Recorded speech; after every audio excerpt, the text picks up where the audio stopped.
Hello and welcome to one half of the AU Wishbone. I'm Van Allen Plexico, and I thought I would do a brief little video feature for our patrons today.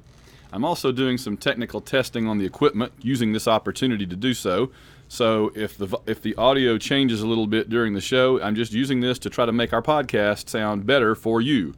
I've been noticing on some of our recent shows that the audio for me comes out lower than John, and I will run the audio through some software that balances it out and evens it out, and it ends up sounding better. But I'm right here on the microphone with the recording equipment all around me. John is in Virginia on a telephone line basically through Skype. I should sound louder than him, you would think, right? And he sounds great, and I felt like mine has been slightly less. So it takes artificial means to make mine sound equal to his, and that should not be. So I've adjusted some settings on the microphone and on the equipment, and we'll see if it comes out better. All right, so we are here obviously in the palatial White Rocket Entertainment Studios. And what I'm going to do today, because everybody else is kind of busy and it's a Friday afternoon, I don't work on Fridays in the summer. And I had a little bit of time, and we've been talking on Twitter and other places a little bit today about this list. What happened was my wife was at the grocery store yesterday, and she saw a Street and Smith's Greatest Players in SEC History magazine. And I didn't want it. I told her, no, don't spend the money on it.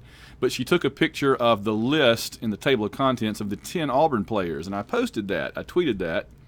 And let me bring that up here so I can refresh everybody's memory. So what I thought we'd talk really briefly about the 10 players they have listed in the order they have them in, and then maybe some others that might have been better than a couple, maybe. We can debate that for sure. And then I have some actual statistics here that we can run through about Auburn offensive players for sure. I got defensive statistics too, but certainly the running backs, the quarterbacks, the receivers, that kind of stuff is interesting. So we'll just take a quick show for our patrons to thank you guys for – I'm trying to find you. There you are. There's the camera. Just to thank the patrons for supporting us. You get your own little quick one half of the Wishbone video show today. All right, so here we go. Let me find the list. Here is the top 10 list according to Street and Smith, the top 10 Auburn players of all time. Now – the first thing you'll notice is there's nobody from before about 1970-71. That's a problem immediately, but that's simply an artifact of, games weren't really on television to any degree before about 1970. And so, if they were, it was few and far between. And so, players like Jimmy Seidel and Tucker Fredrickson and Hitchcock and all those guys, they just get left out because we didn't get to see them in their day. But here's what Street and Smith says are our top 10 players. I'll do it like a David Letterman list. Number 10, Nick Fairley. Number 9, Carlos Dansby. That's the one that's been controversial, at least for me. Number 8, Ronnie Brown. Okay, number 7, Carnell Cadillac Williams. Number 6, Kevin Green. Number 5, Terry Beasley. Number 4, Tracy Rocker. Number 3, Pat Sullivan. Number 2, Cam Newton. And number 1, the incomparable Bo Jackson. Now, there's several that, when you see this list together that way, it raises the question, what are your criteria for ranking this list? Is it about how well they were at Auburn, and that's all? Does how they went on to perform in professional football impact it? Because there's at least a couple that you got to think they looked at their pro careers. And is that valid? I mean, are you ranking Auburn players at Auburn, or are you ranking players who went to Auburn among other things they did in their career, and we're looking at their entire career? To me, that's a different list. That's a different list. I would reshuffle much of that list if it's leaning at least as much on the NFL as it is on their college career. But the way that it's ranked, it seems that maybe whoever put the list together used different criteria for each player. And that doesn't seem quite right. So here are some players, first up, that I and others have suggested probably could be on there in place of others. Now, I think we should look just at Auburn, just at their career at Auburn. I don't even care what they did in the NFL or the World League or the USFL or wherever they went. That's not interesting to me. I don't pay attention to the NFL. I don't care about the NFL. If we're looking at the greatest Auburn players, then I think we should look at how they played at Auburn, period. You know, we're not looking at the greatest football players who happened to go to college at Auburn. That's a different list. So I'm going to look at how they did at Auburn only.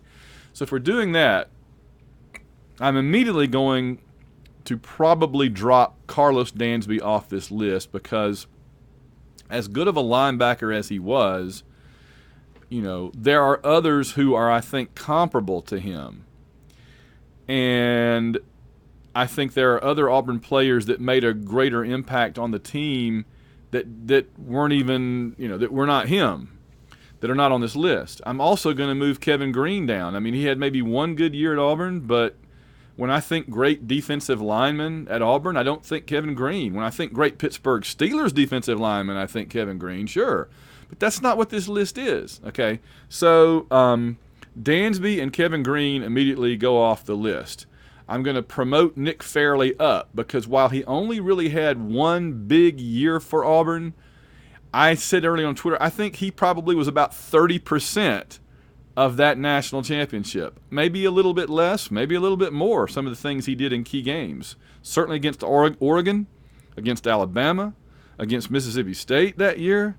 Nick Fairley was, you know, you can say that Nick Fairley was as much a difference maker in some of those games in 2010, in some of those games, as Cam Newton was in some of those games. Certainly as Michael Dyer was, you know, or others. So, in fact, if I were going to name an MVP on the defense of the 2010 team, after Nick Fairley, I might have Josh Bynes, because he was the entire linebacking core on that team in 2010. So, but anyway, so here are some players that I thought of and that others maybe suggested that could take the place of Kevin Green and Carlos Dansby, who I think their NFL careers have clouded the vision of whoever was making this list. I mentioned Jimmy Seidel and Tucker Fredrickson. If you want to go back that far, I never saw them play, but just based on what I've heard and the numbers they put up and so forth, they need to be in the conversation. There's Takeo Spikes. I mean, if you're going to pick an Auburn linebacker, I think people would name Takeo Spikes before they named Carlos Dansby. There's also, of course, Dontarius Thomas. And there's our current linebacker coach, Travis Williams. These are guys that all contributed tremendously to the 2002, 2003, and then in the case of T-Will, 2004, those great defenses. If we're going to talk about defensive players for that matter of that era, Carlos Rogers, a first-round NFL draft pick, but he had some huge plays, particularly in 2004. I mean, that one play against Georgia alone in 2004. Should recommend him for this list. And then there's offense. I mean, in terms of running backs, I can't imagine an Auburn list that includes Kevin Green and Carlos Dansby and omits James Brooks and Joe Cribbs. And honestly, Trey Mason, Nick Marshall, Jason Campbell, Damian Craig, these guys are all standing there going, don't forget about me. But, I mean, Brooks and Cribbs, you know, come on. In fact, I might have Brooks and Cribbs ahead of Ronnie Brown, honestly. Brown was great for us in key moments in 2002, 2003, and 2004, but he never had the sheer workload that Brooks and Cribbs did, and they played on the same teams too. I mean, you can't say, well, but Ronnie played with Cadillac. Well, Brooks played with Cribbs, and Cribbs played with Brooks. And William Andrews was on that team too, right? So those are some of the ones. And then, you know, if you want to throw a kicker on there, and I know we really don't want to, but I mean, honestly, kickers are just as important as any other player on the team when the time comes. And we have had some consistently great Auburn kickers. If you want to go back to Al Del Greco, and then, you know, you can skip a couple ahead and go John Vaughn. I know there was also Scott Etheridge in there who had his share of moments. Even Jim Von Weil had a moment or two. There was Wesley Byram, who won the national championship with that kick. Cody Parkey, of course, who was fantastic up until Daniel Carlson eclipsed him. And so we've had quite the run of kickers the last few years that all, I think, deserve some consideration. And then finally on this topic, I'm going to just go over to our statistics and look. And in terms of quarterbacks, it's actually interesting because the career quarterback rankings and the single season quarterback rankings and then the single game rankings are all very different. So I'm going to run through just a few highlights from that. In the career passing yards column, top 10, Ben Leard is still on there.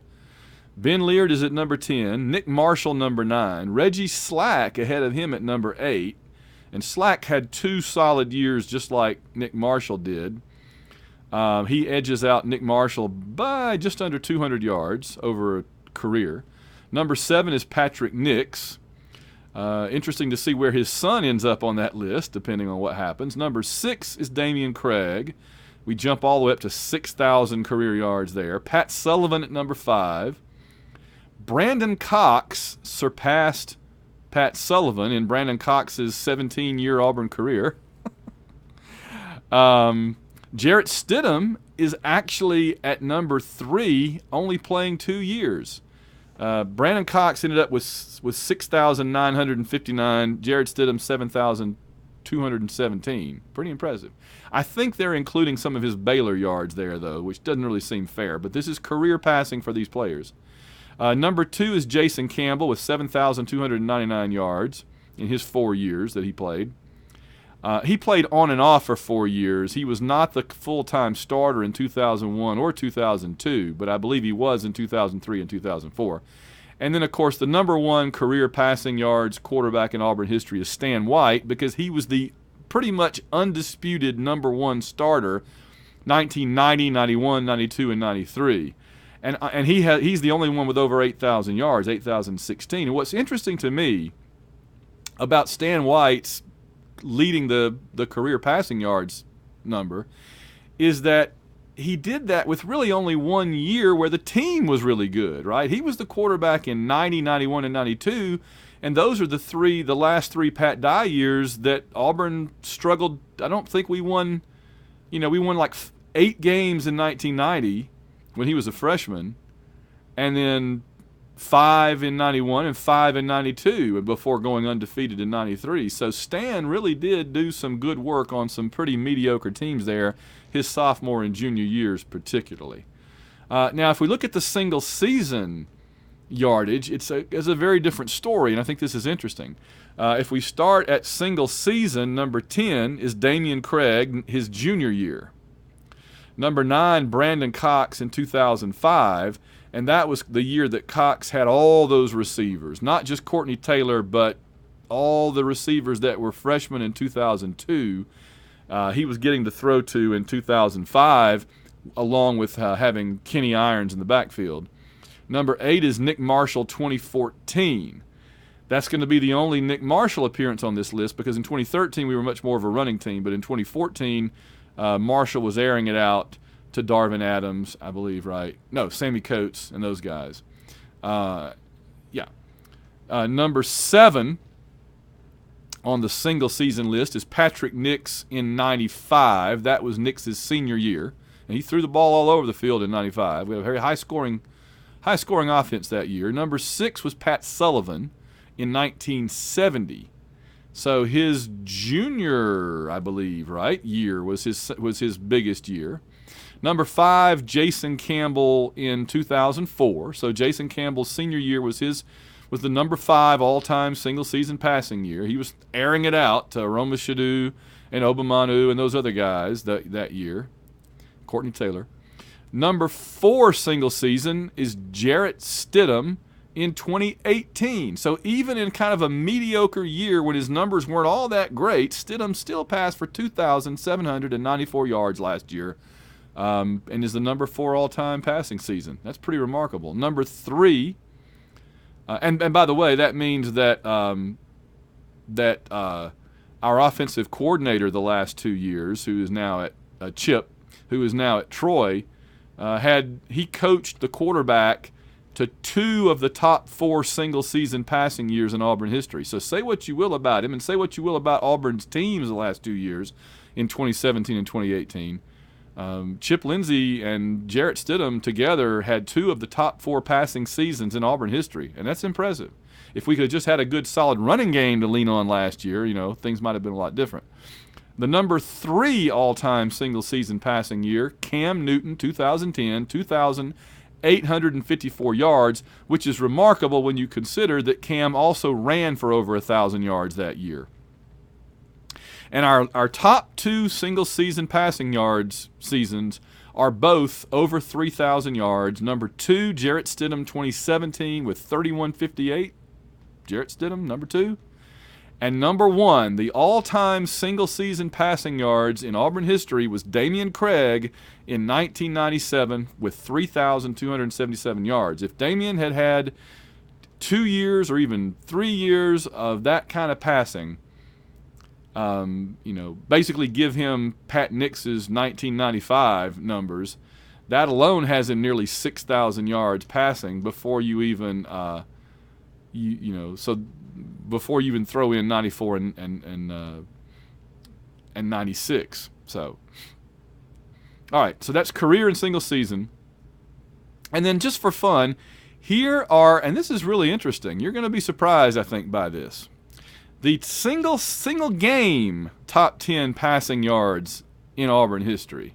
This is going to surprise you. Number 10 was Damian Craig his junior year in the Independence Bowl, the Poulon Weed Eater Independence Bowl in Shreveport against Army. DC threw for 370 yards, and that's number 10. Patrick Nix, number 9, in the 1995 game against Ole Miss, 372. Jarrett Stidham against Purdue in the bowl game, which was at this recording the last game Auburn played, that Purdue Music City Bowl. Stidham threw for 373 in a game that was over at the end of the first quarter, honestly, if not halftime. The number 7 all-time passing game, Jason Campbell's game against Tennessee, the first game against Tennessee in Knoxville in 2004. Jason passed for 374, so we got 370, 372, 373, and 374 as 10, 9, 8, and 7. That was the game that people mainly remember for Auburn beating Tennessee's little freshman duo of quarterbacks brains in, and Ronnie Brown just dragging people into the end zone that one touchdown. But we definitely Jason threw the ball around quite a bit in that game too. The number 6. The number 6 single game passing yards. This one's going to surprise you. Daniel Cobb. Yes, Daniel Cobb had more passing yards in one Auburn game than Jason Campbell ever did. That's just crazy. Daniel Cobb had 381 in 2001 for a team that Jason Campbell was also the quarterback on, against Louisiana Tech. So Jason's freshman year, Cobb threw for 381 against La Tech. I bet you didn't expect to encounter Daniel Cobb on this list, on any of these lists. The number 5 all-time passing game performance, Patrick Nix, 1995 against Alabama. Ooh, Alabama is... Oh, wait, no, I misread that. Dang it, I wish it was Alabama. We're going to see Alabama before this list is over. I was looking in the wrong place. The Patrick Nix 1995 387 against Arkansas. Okay, this was the game where I think John and his brother Pat and I just talked about this on We Believed. This was the game that was during the Braves winning the World Series. And this was a game where Auburn got behind and had to come back, and Nix was throwing the ball to Eric Lowe and those other Karsten Bailey and those other great mid-'90s receivers to try to come back. And so we were throwing the ball every play.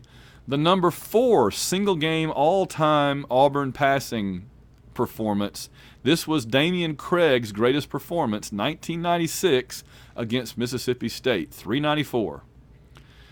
Now there's just 3 left.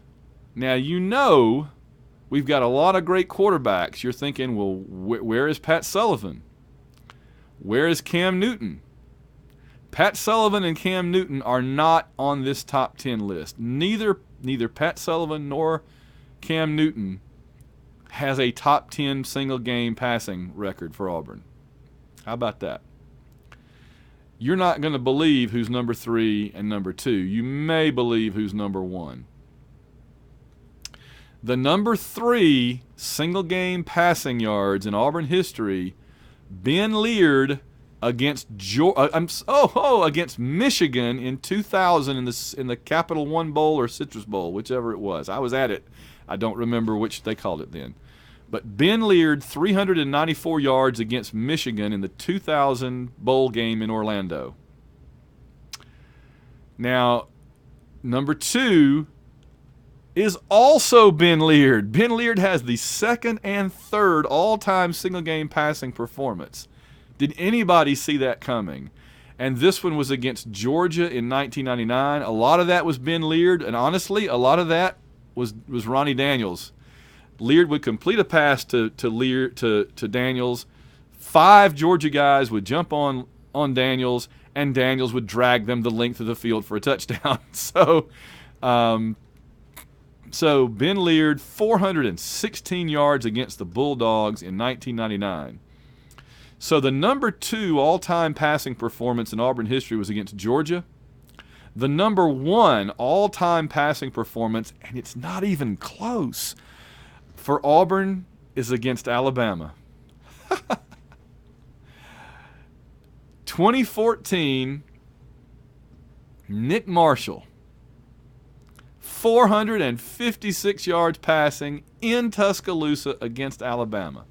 So the top 3 passing games in Auburn history are Nick Marshall, Ben Leard, and Ben Leard, with Daniel Cobb at number 6. And no Cam Newton, and no Pat Sullivan on that list. Wow. Now, in terms of passing touchdowns, I'll run through this real quick. Career passing touchdowns, I'm going to give you the top 5. Well, actually, you know what? There's just too many great names on this list. I've got to give you the top 10, but I'll go quickly. Number 10 passing touchdowns, Ben Leard, 28. Number 9, Cam Newton in one season, 30. Number 8, Patrick Nix, 31, and that's in a whole career. Number 7, Nick Marshall in 2 seasons, 34. Number 6, Damian Craig, 39 touchdowns in his full career. Number 5, Stan White, 40 touchdowns. Number 4, Brandon Cox, 42 touchdowns. Number 3, Jason Campbell, 45. Number 2, Jarrett Stidham, 48 touchdowns in his career at Auburn. That's amazing. And the number 1 is Pat Sullivan still, the untouchable Pat Sullivan, 53 touchdowns in 3 years at Auburn. Now, here's the single-season touchdowns. This is a very different story. Single season, Pat Sullivan, Jarrett Stidham. But then you've got Damian Craig at number 6, Nick Marshall, number 5, Jason Campbell, number 4, Pat Sullivan, number 3, Chris Todd, single season 2009, 22 passing touchdowns. Didn't expect to see him on this list either, did you? And the number 1 single season touchdown passing performance, Cam Newton, 30 in 2010. All right. Now, I could go over some of the rushing numbers, but here's just a couple of things that I want to throw in there. I'm not going to go down all the list, but let's wrap it up with this. Here are some things worth noting. How about that? Some things worth noting about our rushing statistics. In terms of rushing yards in a career, Ontario McCaleb is at number 10, but Ronnie Brown is at number 9. Ahead of Ronnie Brown in career rushing is Brent Fullwood at number 8, Stephen Davis at number 7, Trey Mason at number 6, Ben Tate is ahead of him at number 5, and then you have Joe Cribbs, James Brooks, Cadillac is number 2, and of course Bo Jackson's number 1. But the single season numbers are interesting, and they're very different.